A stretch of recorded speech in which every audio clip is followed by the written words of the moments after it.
बहुत सारे लोग जो हैं स्वर्ग जाना चाहते हैं, लेकिन याद रखना एक शराबी व्यक्ति को भी पूछ लो तुझे स्वर्ग जाना है तो वो ये कहेगा कि हाँ मुझे स्वर्ग जाना है, मुझे स्वर्ग जाना है, मुझे स्वर्ग जाना है। ये नहीं कहेगा कि मैं शराब छोड़ दूं। लेकिन प्रभु का आत्मा आज आपको बता रहा है कि वचन है, आज का टॉपिक है स्वर्ग का मुकुट किसको मिलेगा। बाइबल बताती है उस बात के लिए कि स्वर्ग का मुकुट उस व्यक्ति को कभी नहीं मिलेगा जो लालच करता है। आज का हमारा टॉपिक है कि स्वर्ग का मुकुट किसको मिलेगा। स्वर्ग का मुकुट कह रहा है कि स्वर्ग का मुकुट उसको मिलेगा, कह रहा है कि जो किसी तरह का लालच नहीं करेगा। 3 तरह के पाप आपको स्वर्ग से आशीष पाने से रोकते हैं। बाइबल बताती है इस बात के लिए, वो आप लिख सकते हैं।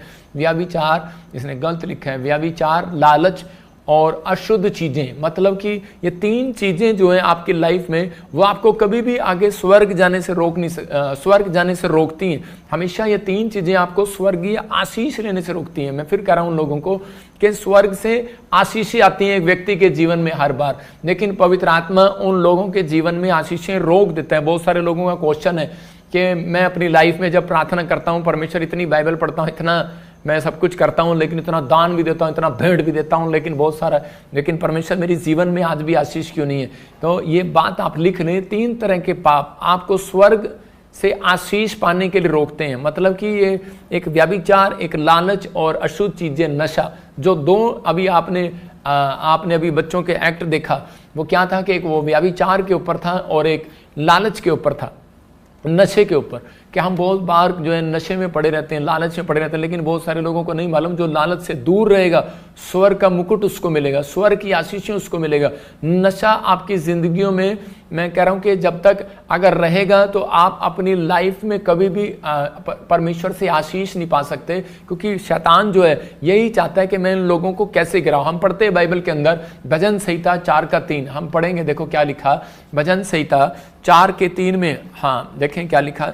बाइबल कहती है कि परमेश्वर स्वर्ग उस व्यक्ति को देना चाहता है, कह रहे कि जो लोग अलग रहने, पाप से अलग रहना सीख जाएगा। कह रहा है यह जान रखो कि यहोवा ने भगत को अपने लिए अलग कर रखा है, जब मैं यहोवा को पुकारूंगा तब वह सुन लेगा। दाऊद बोलता है इस बात के लिए कि मैं जानता हूं कि परमेश्वर ने मुझे अलग कर रखा है। मतलब उसके दोस्त बोलते होंगे तू हमारे जैसा क्यों नहीं है, उसके रिश्तेदार बोलते होंगे तू हमारे जैसा क्यों नहीं है, लेकिन वो बोलते हैं कि नहीं, मसीह लोगों का जीवन ऐसा ही होना चाहिए कि जब तक आपको लोग ना बोले कि यार तू हमारे साथ संगति में क्यों नहीं बैठता, यार तू हमारे साथ पहले शराब पीता था अब क्यों नहीं आता, तो इसका मतलब कि आपके अंदर पवित्र आत्मा की प्रेजेंस आ गई और परमेश्वर आपसे खुश है। और बाइबल बताती है कि स्वर्ग का मुकुट आपसे दूर नहीं है, बहुत जल्दी आपको परमेश्वर देना चाहता है। वो स्वर्ग की आशीष आपको देना चाहता है, वो बरकत की आशीष आपको देना चाहता है। लेकिन हम कई बार जो है वो परमेश्वर से आशीष लेने के लिए कई बार हम सोचते हैं कि शायद पता नहीं परमेश्वर मेरी जिंदगी में काम करेगा या नहीं करेगा, मुझे आशीष मिलेगी या नहीं मिलेगी। आदमी बोलता था, एक आदमी था वो बोलता था बार बार कि किसने देखा स्वर्ग, किसने देखा नरक। मतलब आज बहुत सारे लोग विश्वास नहीं करते स्वर्ग और नरक के बारे में। वो लोग बोलते हैं किसने देखा स्वर्ग, किसने देखा नरक, तो हम इन चीज़ों में हम पढ़ेंगे नहीं। लेकिन पवित्र आत्मा ने उसके जीवन में काम किया, उसको एक तकलीफ में लेकर गया। मैं आपको बताता हूँ, शैतान ने उसको एकदम से बहुत सारी तकलीफें दिया उस आदमी को। वो खाता था, पीता था, शराब पीता था, ऐशो आराम करता था। उसकी बहन उसके सामने मर गई, उसका भाई उसके सामने मर गया, उसका बच्चा जिस दिन उसके सामने मरा तो उसको उस दिन ठेस पहुंची और वो उस दिन संसार से अलग हो गया। और वो कहने लगा परमेश्वर के क्या बात है कि मैं परमेश्वर, मैं इतनी शराब पी रहा हूं, इतना कुछ कर रहा हूं, लेकिन मेरे को पता ही नहीं था कि जीवन थोड़े दिन का है। उसके सामने जवान भाई बहन मर गए, उसके सामने जवान बच्चा मर गया, कुछ नहीं हुआ, कोई शराब नहीं पीता था, कुछ नहीं करता था। लेकिन उसी समय परमेश्वर ने उससे बात किया, उसने कहा कि मैंने तेरे ऊपर दया किया है, अपने मुकुट को संभाल कर रख और उसी समय अपने कैरेक्टर को संभाल कर रख। मैं कह रहा हूं कि परमेश्वर आज भी आप लोगों के ऊपर कहता है कि वो मुकुट देना चाहता है। कह रहा है लेकिन किस व्यक्ति को आशीष मिलेगा जो अपने मुकुट को, कह रहा है कि अपने मुकुट को संभाल कर रखेगा, अपने कैरेक्टर को छीनने नहीं देगा। कहता आपको परमेश्वर ने स्वर्ग का मुकुट, कह रहा धरती पर आशीष का, शांति का, कह रहा है धन का, बरकत का, अच्छी सेहत का, स्वास्थ्य का आपके ऊपर मुकुट दिया हुआ है, लेकिन आपको उस मुकुट को पकड़ना है। हम बाइबल में देखते हैं प्रकाशित वाक्य 3:11 में क्या लिखा, वहां पर लिखा क्लियर, कह रहा है कि अगर जो कोई परमेश्वर से स्वर्ग का मुकुट पाना चाहता है तो कह रहा है कि वो अपने आप को रोके रहे। इसका मतलब परमेश्वर अपने लोगों को बताना चाहता है, कह रहा है कि मैं शीघ्र ही आने वाला हूं, जो कुछ तेरे पास है उसे थामे रहे।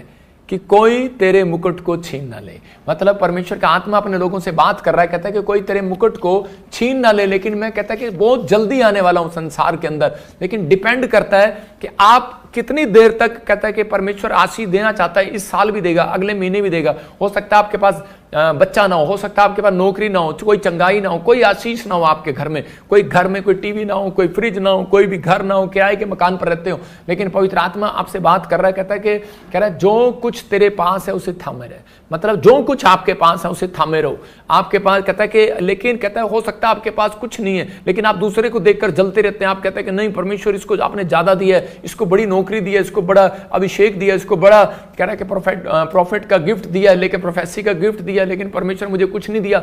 हो सकता है आपके पास बड़ी बुद्धि हो, लेकिन आपके सामने वाले के पास बुद्धि ना हो और वो चिंता कर रहा हो, लेकिन परमेश्वर का आत्मा कह रहा है जो कुछ है तेरे पास उसमें संतुष्ट रहे, उसे रोके रहे। मतलब अपने दिमाग को, अपने विचारों को, अपने मन को कंट्रोल में कर, कहता है कि ताकि तेरा कोई मुकुट न छीन ले। इसका मतलब शैतान आपकी स्वर्गीय आशीष और धरती की आशीषों को, मुकुट जो है वो छीनना चाहता है। वो आपकी आत्मिक आशीष छीनना चाहता है, क्योंकि उसको मालूम है, कह रहा है कि अगर ये थोड़ी चिंता करेंगे, थोड़ी परेशानियों में जाएंगे, थोड़ी समस्या में जाएंगे, तो उसी समय कह रहा है कि ये परमेश्वर को छोड़ देंगे। और उसी समय अय्यूब के जीवन में जब चिंताएं दी, उसके 10 परिवार के लोग जब मर गए, उसके ऊंट मर गए, मैं कह रहा हूं उसके बैल मर गए, और उसी समय उसके फाइनेंस में जब प्रॉब्लम आ गया, उसकी पत्नी भी छोड़कर चली गई। मतलब आत्मिक होते होते भी वो एक संसारिक औरत बन गई। लेकिन उसी समय, लेकिन अय्यूब अपने खराई पर बना रहा और टिका रहा, अपने फैसले पर अडिग रहा। और मैं कह रहा हूं कि परमेश्वर ऐसे लोगों से प्यार करता है कि जो अपने विचारों में पक्के रहते हैं कि नहीं पवित्र आत्मा, मैं हमेशा विश्वास में बना रहूंगा और तेरे साथ चलता रहूंगा। प्रभु का आत्मा बात करता है ऐसे लोगों से, आशीष देना चाहता है उन लोगों को कि नहीं, मैं इन लोगों की जिंदगियों में काम करूंगा और ब्लेस करूंगा और उन्हें आशीर्वाद दूंगा। हम बाइबल में देखते हैं इफिसियों के 5 में कि बहुत सारे लोग नहीं जानते, कह रहा है ये 3 तरह के पाप जो है आपको कभी भी आशीषित नहीं होने देते, कभी भी आपको स्वर्ग की आशीष लेने नहीं देते, आपको दूर करते हैं परमेश्वर की आशीषों से। तो बाइबल बोलती है इफिसियों 5 में, क्योंकि तुम यह जानते हो कि किसी व्यभिचारी या अशुद्ध जन या लोभी मनुष्य को कह रहा कि स्वर्ग में मिरास नहीं है उसकी, स्वर्ग में मिरास, स्वर्ग में जगह नहीं है उसकी। लेकिन यहां पर तीनों को क्या कहा, लालच को सबसे बड़ा पाप क्यों बताया गया? क्योंकि बहुत सारे लोग सोचते हैं शायद कि लालची है, ये पैसे का लालची है। पैसे का लालची नहीं, कहता है कि ज्यादातर कहता है कि जो व्यक्ति किसी भी चीज का लालच करता है, शराब का लालच, लड़की का लालच, तीसरा कहता है कि मूर्तियों का लालच। कहता है कि अगर आप मूर्ति पूजा छोड़कर, कहता है मिस्र देश को छोड़कर इजराइल में आ गए हो, लेकिन आपने क्या किया, लेकिन आज भी आप उस चीज में, पाप में पड़े हुए, उसका लालच कर रहे हैं, तो उसी समय परमेश्वर का आत्मा बोलता है वो मूर्ति पूजा के बराबर है। आप समझते हैं कि नहीं? बेशक आप आत्मिक बन गए, आपने बैप्टिज्म ले लिया हो, लेकिन आपने बहुत सब कुछ कर लिया हो, लेकिन आज भी कई लोग मिस्र की मूर्तियों के बराबर हैं। याद रखना, क्योंकि परमेश्वर का वचन बोलता है, कहता है कि लोभी मनुष्य की विरास नहीं है, जगह नहीं है, मिरास नहीं है, परमेश्वर उसको पसंद नहीं करता। बहुत सारे लोग बोलते हैं कि पता नहीं परमेश्वर मेरी आशीषें क्यों रुकी हुई हैं, क्योंकि आप लोग आज से कहते हैं कि घमंड करते हैं और कहते हैं कि परमेश्वर हमने तो सब कुछ छोड़ दिया, अब तो हम अशुद्ध चीजों को ढूंढते नहीं है। लेकिन हमारे अंदर जब लालच की बातें चलती हैं, तब हम कई बार कहता है परमेश्वर की आशीषों से वंचित हो जाते हैं और परमेश्वर हमसे नाराज हो जाता है। मैं बाइबल से बता रहा हूं कि याकूब की पत्नी लालच करती थी और उसके अंदर एक लालच भरा हुआ था कि वो अपनी लाइफ में जो राहेल थी उसको, वो मूर्ति पूजा के देश से जुड़ी हुई थी और उसी समय उसके अंदर एक लालच था, क्योंकि उसकी मूर्तियों पर जो है वो गोल्ड की चीजें लगी हुई थी। और जब वो गोल्ड की चीजें लगी हुई थी तो वो उसी समय वो भूल गई कि एक दिन के वो प्रेग्नेंट है। तो उस समय जब याकूब को उसके मामा लोबान ने पूछा, मतलब उसके राहेल के जब बाप ने पूछा कि वो मूर्तियां कहां पर हैं, कहता है कि तेरे कोई चुरा कर ले आया। और उसी समय वो इतना प्यार करती थी उनसे, मतलब सोने से, और उसी समय वो सोने की मूर्तियों को उसके साथ, याकूब के साथ लेकर जाना चाहती थी जाते हुए अपने घर पर, अपने ससुराल में। लेकिन उस समय में उसने पूछा याकूब से कि वो मूर्तियां कहां पर हैं और तू चोरी करके लाया। तो उसी समय याकूब भी अपने आप को रोक नहीं पाया। मैं लोग बता रहा हूं कि उन बात के लिए कुछ बातें हमारे जीवन में, हमारे बोल हमें अशुद्ध करते हैं, कई बार हमारे मन के बहम हमें अशुद्ध करते हैं, कई बार हमारे विचार हमें अशुद्ध करते हैं। लेकिन यहां पर कह रहा है कि इसकी जुबान ने, याकूब की जुबान ने उसकी पत्नी को शुद्ध कर दिया।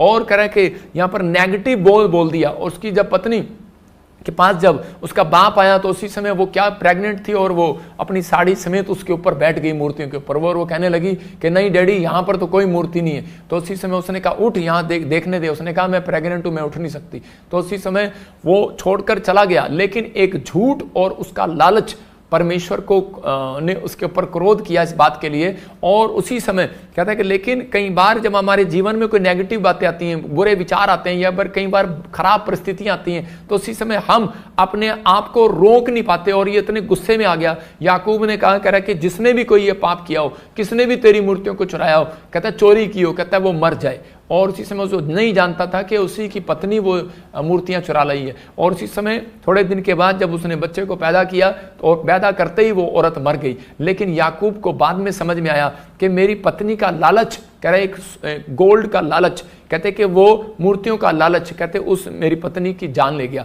लेकिन बाद में वो शर्मिंदा हुआ। कहता है कि मैं ऐसी परिस्थितियों में मैंने क्या किया, ऐसी परिस्थितियों में जब कोई बीमारी आती है, जो कोई कर्जा आता है, कोई बैड न्यूज आती है, तो उसी समय हम अपना भरोसा परमेश्वर से हटाकर हम उसी समय ऐसा ध्यान कर लेते हैं और नेगेटिव हो जाते हैं। और शैतान चाहता है इनके मुकुट को छीन ले, इनके विचारों को छीन ले। जो उन्होंने फैसला लिया है कि मैं अब गंदे विचार मुंह से नहीं बोलूंगा, मैं अब नेगेटिव बातें नहीं बोलूंगा, मैं अब पॉजिटिव रहूंगा, मैं अब बुरे विचार में नहीं जाऊंगा, बुरी संगति में नहीं जाऊंगा, तो वो आपको छीनना चाहता है उस चीज से। जो आपने समर्पण किया वो आपके समर्पण को छीनना चाहता है। जब आपने बैप्टिज्म लिया, अंगीकार किया, तो आपके अंगीकार को छीनना चाहता है। तो उसी समय उसने उससे छीन लिया और ऐसी परिस्थिति उसके सामने लाया कि उसने गुस्से में नेगेटिव बात बोली और उसी का मुंह जो है अशुद्ध हो गया। मैं कह रहा हूं कि आज हो सकता है आप किसी चीज को उठा रहे हो और वो शुद्ध हो। मैं कह रहा हूं कोई व्यक्ति खाना खा रहा हो और अशुद्ध हो, लेकिन मैं कह रहा हूं कि वो अशुद्ध चीजें और अशुद्ध हमारे मुंह के बोल भी हमें कई बार अशुद्ध कर देते हैं। और जब उसने अशुद्ध चीजें अपने मुंह से निकाली, अशुद्ध बातें अपने मुंह से निकाली, उसी समय उसकी पत्नी मर गई। बहुत सारे लोग अपनी जीवन में यही गलतियां कर बैठते हैं। आज कई लोगों पर जब कोई समस्या आती है, तो कोई बीमारी, कोई और उसी समय कोई कर्जा या कोई समस्या आती है, तो वो अपने भगवान को भी कोसने लगते हैं, वो अपने रिश्तेदारों को कोसने लगते हैं, अपने बड़ों को कोसने लगते हैं, नेगेटिव बातें बोलने लगते हैं। कर्जा जब आएगा, जब पैसे की घटी होगी, तो आदमी गुस्से में आएगा और अलग अलग चीजें बोलेगा। मतलब शैतान का एक विचार होता है कि मैं इस व्यक्ति को पाप में कैसे डालूं। इसका मतलब कि आत्मा, एक आत्मा है, उसका नाम है लालच करने वाली आत्मा। मतलब वो लालच करने वाली आत्मा पीछा करती है। एक बार एक आदमी शराब पीता था और इसी समय जब भी आकर वो अपने कपड़े रात को खूंटी पर टांगता तो उसकी जेब में से हजारों रुपए चोरी हो जाते। और उसी समय वो 2 बार 3 बार 4 बार देखा उसने। एक दिन वो तंग आ गया और कहने लगा, कहता जिसने मेरी कह रहे कि उसको इतना प्यार था पैसों से और उसकी पत्नी को भी इतना प्यार था पैसों से, और उसी समय उसकी पत्नी उसके पैसे निकाल लिया करती थी और वो अपने पैसों को लेकर शराब से इतना प्यार था, इतना लालच था उसको शराब का कि उसको शराब पीनी है।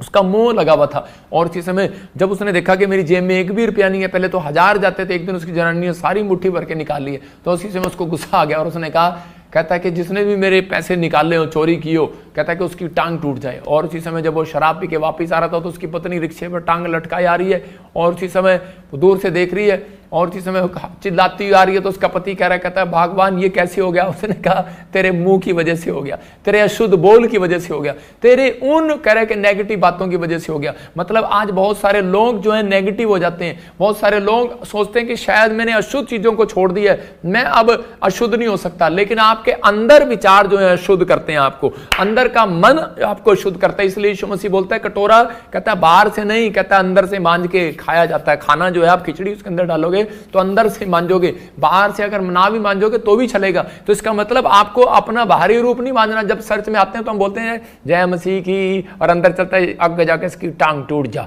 मतलब अंदर ये चलता है। ऊपर से हमें क्या करना है कि जैसे अभी ये भी बड़ी अच्छी बैठी है सती सावित्री बन के, लेकिन ऊपर से अच्छा लग रही हो और अंदर से किसी से ईर्ष्या कर रही हो, लड़की से कोई जलन कर रही हो। मैं कह रहा हूं कोई भी आप ऐसी बातें कर रहे हो, लेकिन परमेश्वर का आत्मा वहां पर वास नहीं करता। याद रखना कि वो व्यक्ति कहता है कि कभी भी स्वर्ग की आशीषों को नहीं ले सकता, लेकिन आपको अपने मुकुट को संभाल कर रखना पड़ेगा। इसलिए पवित्र आत्मा चाहता है, कहता है कि आप अपने मुकुट को छीनने ना दें, अपनी आशीषों को छीनने ना दें। इसलिए क्योंकि उसको मालूम है, कह रहे मैंने इनकी आशीष को कैसे छीनना है, क्योंकि वो आपका मुकुट क्या है। मैंने फिर बताया आपका मुकुट है कि आपका खराई पर चलना, आपका सच्चाई पर चलना, आपका पवित्रताई पर चलना, आपका अड़े रहना और खड़े रहना और आपका प्रार्थना करना, आपका एक लेवल से दूसरे लेवल पर जाना, कहता है कि आपका खराई है। कहता है कि जब आप करते हैं तो परमेश्वर का आत्मा कह रहा है कि आपकी जिंदगियों में लालच करने वाली आत्मा आपका पीछा नहीं करती। लेकिन अगर आपने अपने कैरेक्टर को, अपने मुकुट को संभाल कर रखा, अपने चरित्र को, आपका चरित्र आपका मुकुट होना चाहिए। मैं कह रहा हूं कि कोई ये नहीं कि सोने का मुकुट डाल लो और आपको कि देखो परमेश्वर ने मुझे मुकुट दिया।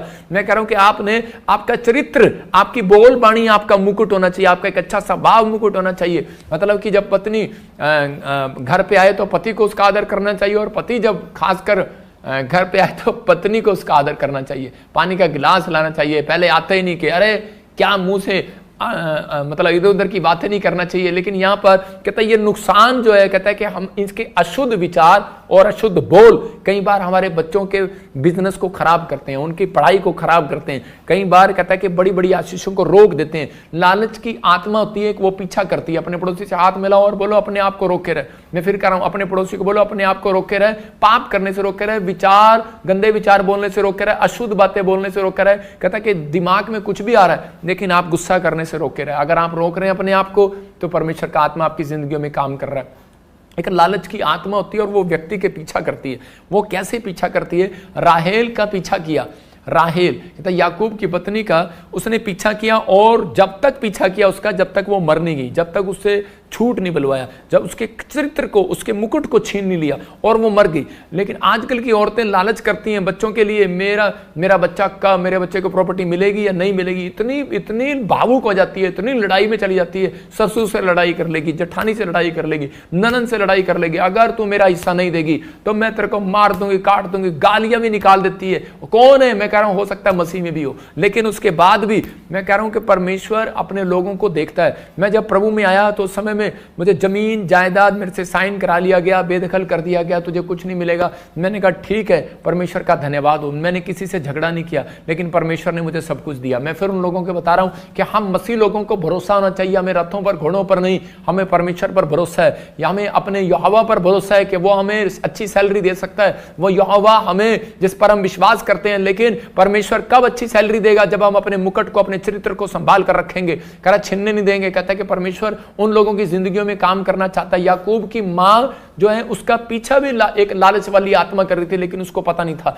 याकूब की मां क्या कह रही थी कि उसी समय याकूब छोटा बेटा था तो उससे प्यार करती थी, और उसी समय उससे प्यार करती थी, और उसी समय कहने लगी, याकूब कहती कि तेरे को तेरा बाप इसहाक बूढ़ा हो गया और एसाव को ज्यादा आशीष ना दे दे, एसाव को ज्यादा प्रॉपर्टी ना दे दे, इसलिए कहते हैं कि जा तू और उसी समय एसाव बनकर चला जा, और मैं तेरे लिए उसके लिए बकरा बना रही हूं और स्वीट डिश बना रही हूं, और तू जाकर उसको खिला, और उसके बाद कह रहा तेरे घर में आशीष आएगी, तेरे परिवार में आशीष आएगी, और तू बहुत धनवान हो जाएगा, तू ब्लेसिंग में बदल जाएगा। लेकिन ये औरत ने इसको समझाया और बताया, लेकिन उस समय में इनको समझ में नहीं आया कि हमें करना क्या है और क्या नहीं करना। ये व्यक्ति, ये जाकर याकूब जो है अपनी मां के कहने पर जाकर इसने झूठ बोल दिया अपने बाप को कि मैं इस समय एसाव हूं, और उसी समय आशीर्वाद तो ले लिया। लेकिन बाइबल बताती है 14 साल इसने गुलामी में बिताए, और ये गुलामी में बिताने के बाद इसके पीछे लालच की आत्मा इसके पीछे पड़ी हुई थी, क्योंकि इसके मां के पीछे लालच की आत्मा थी, फिर इसके बच्चे के पीछे लालच की आत्मा गई। और उसी समय इसने जो कमाया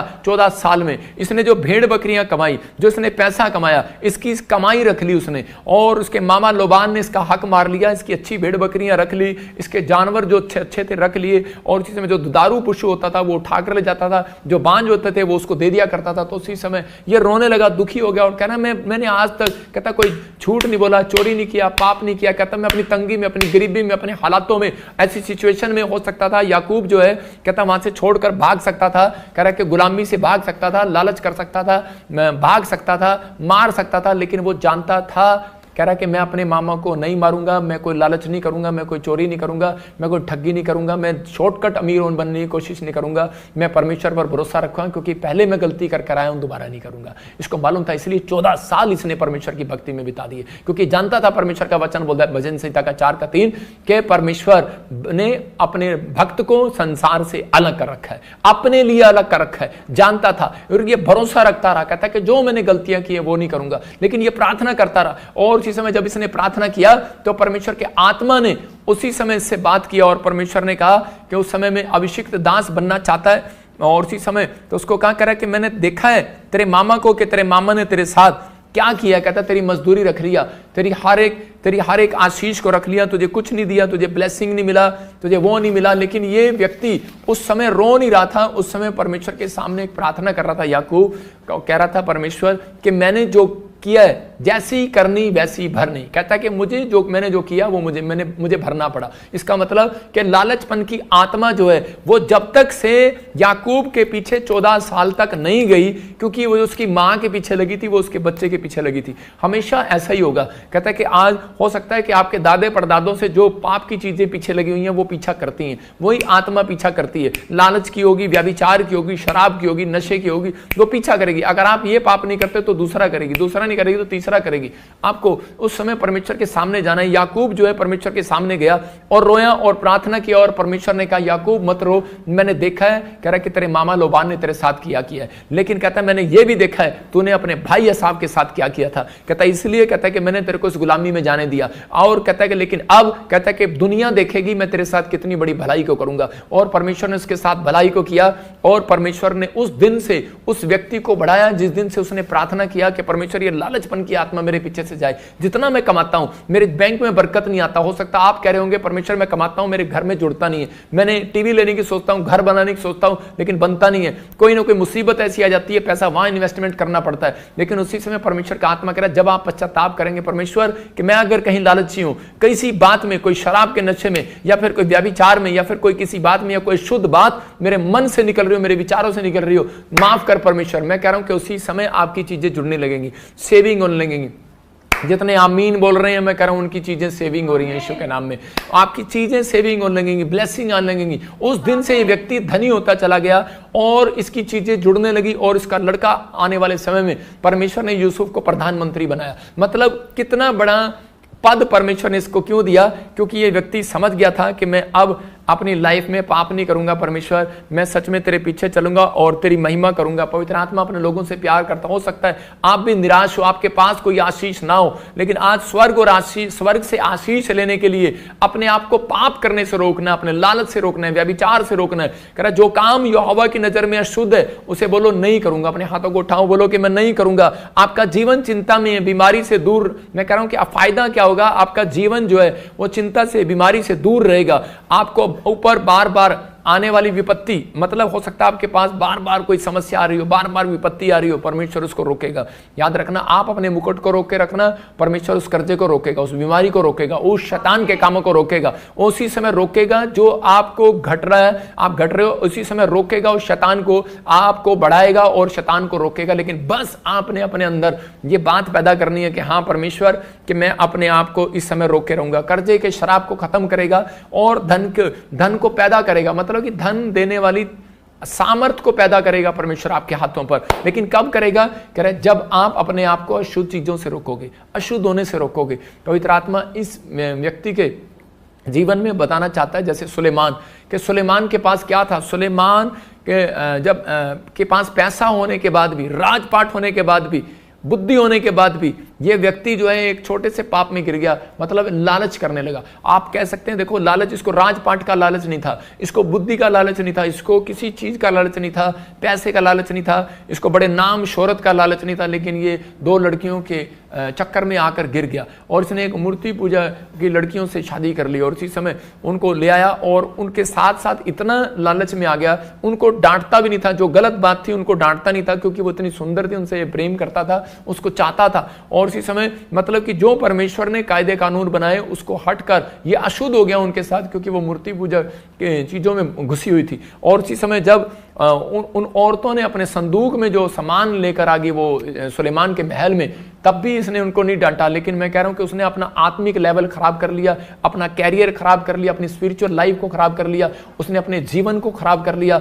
आज हो सकता है कि व्यक्ति कई बार अपनी बनी बनाई रेपुटेशन को खराब कर लेता है। मैं फिर कह रहा हूं कि सुलेमान ने स्वर्ग की आशीषों को रोक लिया अपने लिए, अपने मुकुट को छिनवा दिया शैतान से। मैं फिर कह रहा हूं अपने चरित्र को आपको रोक के रखना है। परमेश्वर आपके लिए कुछ भी कर सकता है, आज रात वो कुछ भी करेगा आपके लिए, लेकिन आपको भरोसा होना चाहिए परमेश्वर पर कि हाँ परमेश्वर तो मेरे लिए कुछ करेगा। मैं ऐसे एक गवाही बता रहा हूं आपको कि जब मैं प्रभु में नया आया, मैं एक आम विश्वासी था, तो उस समय में प्रभु के आत्मा ने मुझे कई चीजों के द्वारा संभाला और हम कोई दूध के धुले नहीं है, लेकिन कुछ गलतियां की, लेकिन परमेश्वर ने हमें समझाया और उसी समय निपुण किया। परमेश्वर ने हमें टैलेंट दिया और उसके बाद हमें समझाया और तैयार किया और आपके सामने पेश किया कि जहाँ दुनिया के लोगों के लिए प्रार्थना कर।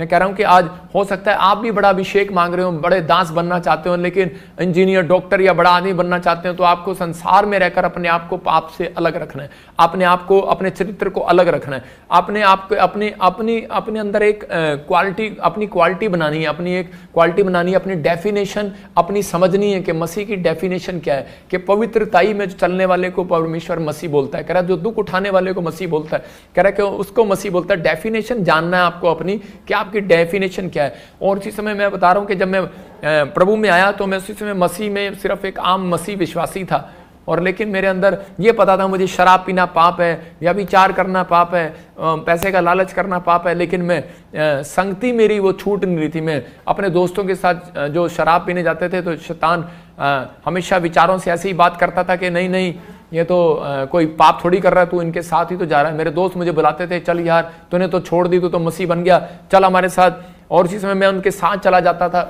और जब मैं जाता तो दूर तक उनके साथ गाड़ियों में घूमने चला जाता, तो वो अपना शराब पी रहे होते थे और मैं नमकीन खा रहा होता था, और उसी समय मैं स्वीट डिश खा रहा होता था, लेकिन मैं उनके साथ बैठा होता था। लेकिन जब मैं उनके साथ बैठता था तो एक दिन मेरे को ऐसे गाड़ी के अंदर ही जब मुझे एक झटका आया नींद का, और उसी समय मैंने एक दर्शन देखा, और उसी समय मुझे एक दर्शन दिखाया कि मुझे कुछ लोग पकड़कर, स्वरदूत पकड़कर ऐसे लेकर जा रहे हैं। मैंने कहा किधर लेकर जा रहे हो? तो उसी समय उन्होंने मुझे एक गेट दिखाया, वो बड़ा गोल्डन था, और उसी समय जब वो खुला तो उसके बाद अंदर गए। अंदर जाने के बाद एकदम से पीछे से वो गेट बंद हो गया, और मैंने कहा भाई ये गेट बंद क्यों हो गया? लेकिन जब वो अगला गेट खुला तो अगला गेट खुलने के बाद मैंने देखा वहाँ पर कुछ लोग पड़े हुए थे एक कमरे में, और उसी समय उस कमरे में ऐसे कर रहे थे, एक बोतल लेकर वो उसके सिर पे मार रहा है, वो उसके सिर पे मार रहा है। मैंने कहा ये क्या कर रहा है? कहता है कि उस समय में वो उसके सिर पे मार रहा है, और वो कह रहा है कट कट कट, जैसे आप फिल्म की शूटिंग में देखते हैं। तो उस समय में वो उसको मार रहा था। वो कह रहा था तूने पूछे, शैतान उससे पूछ रहा था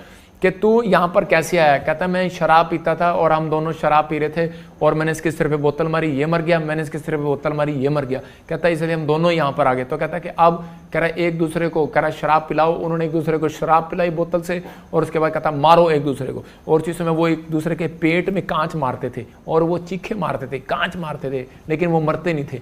मतलब वो प्रक्रिया उनसे पता नहीं कितने हजारों बार ऐसे कराई, ऐसे जैसे आप इस एक्ट में भी देख रहे थे, वीडियो में भी देख रहे थे कि दो शराबी पीने के बाद आपस में लड़ रहे हैं।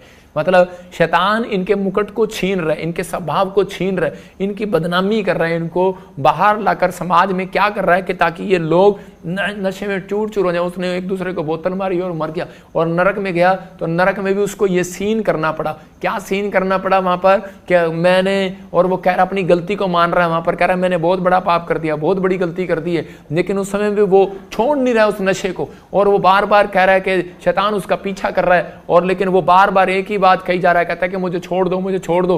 लेकिन कहता है बेटे, कहता अब तू नहीं छूटेगा, कहता है क्योंकि तू, कहता है तेरा मुकुट छीन लिया गया है, तेरे विश्वास का मुकुट छीन लिया गया, तेरे पवित्रताई का मुकुट छीन लिया गया, और तेरा सब कुछ छीन लिया गया। कहता तूने अपने पवित्रताई के विश्वास के मुकुट को संभाल कर रखा, जब प्रभु का सुसमाचार सुनाया गया तो उसी समय तूने संभाला नहीं। वहां पर बड़ी सारी बातें मैं सुन रहा था, मैंने कहा यार ये कहां ले आया। दूसरे कमरे में लेकर गया तो वहां देखा कि एक लड़की थी, वहां पर उसके नाक में से ऐसे सांप निकल रहा था, और उसी समय उसके कान में से निकल रहा था, उसके मुंह में से निकल रहा था, उसकी आंखों में से निकल रहा था। मैंने कहा ये क्या निकल रहा है? कहता है कि ये पहले व्यभिचार करती थी, कहता है व्यभिचार करते उसको नरक की आग में उठाकर डाल दिया। और जब मैंने आग में देखा तो उसी समय वहां पर बड़े सारे, एक सीढ़ी लगी हुई थी और ऐसे लोग चढ़ रहे थे, और जब वो ऊपर चढ़ते थे तो उसी समय उस सीढ़ी के ऊपर कि वहां पर क्या था कि वहां पर एक उनका शरीर जो है वो बिल्कुल कंकाल की तरह हो जाता था, और फिर दोबारा मांस लगता था, फिर दोबारा उसको नीचे डाल दिया जाता था। और आप स्क्रीन पे भी देख सकते हैं कि उसी समय उनको नरक में डाल दिया जाता, और वो उसी समय वो हाय हाय करते, चिल्लाते और बार बार रोते परमेश्वर के सामने। लेकिन परमेश्वर उनका उसी समय उसकी आवाज को नहीं सुन रहा था, वो बार बार चिल्ला रहे थे कि परमेश्वर बचा बचा बचा, यीशु मसीह बचा। और मैं वहां पर वो सीन देखकर आप देख रहे हैं इसी समय वो आग में पड़े हुए हैं, और ये निकलने की कोशिश कर रहे हैं बाहर कि मैं एक निकलूंगा और सीढ़ी पर चढ़ूंगा, और उसी समय लेकिन उसी समय बार बार कह रहे थे। तो शैतान उन्हें बोल रहा था वो कहता है पुस्तक में लिखा गया है कि तुम यहाँ पर आओगे। और उसी समय वहाँ पर भी स्वर्ग में भी एक पुस्तक थी, और उसी समय वो बार बार कह रहे थे, कहते कि कह रहा तुम्हारा नाम इस पुस्तक में नहीं लिखा। कह रहा जिसका नाम इस पुस्तक में नहीं लिखा होगा, स्वर्ग की पुस्तक में, एक पुस्तक मेरे हाथ में, एक पुस्तक वहाँ परमेश्वर के यीशु मसीह के हाथ में, कहता कि वहाँ पर न्याय होगा। और कह रहा है कि जिसका इस पुस्तक में नाम नहीं मिलेगा, कहता उसको नरक की आग में डाल दिया जाएगा। तो मैं ऐसे देख रहा था, और मैंने जब वो दर्शन देखा तो उसी समय मैं चिल्लाने लगा जोर जोर से, और मैं उसी समय कहने लगा मुझे ले चलो यहाँ से। तो मेरी आंख खुल गई और मैंने देखा यार ये मैंने सच में देखा। और फिर मैं उस समय में पहला दिन हुआ था मुझे चर्च में गए, और उसके बाद जब मैंने 1 महीने के बाद जब मैंने प्रकाशित वाक्य पढ़ा, जब मैंने अय्यूब की पुस्तक पढ़ा, तो मैंने उन चीज़ों को देखा जो इसके अंदर पढ़ा था, जो मैंने देखा था वो मैंने पढ़ा। और इसी समय मैं हैरान हो गया कि सच में ये परमेश्वर, मैं उस दिन से परमेश्वर के सामने कहा कि पवित्र आत्मा मैं अपना मुकुट छीनने नहीं दूंगा, मैं नरक में जाना नहीं चाहता। ये जीवन एक बार मिला है, 1000 बार नहीं मिलेगा आपको। सिर्फ मौत जो होनी है वो आपकी एक बार होनी है, जीवन जो आपको मिलना है एक बार मिलना है।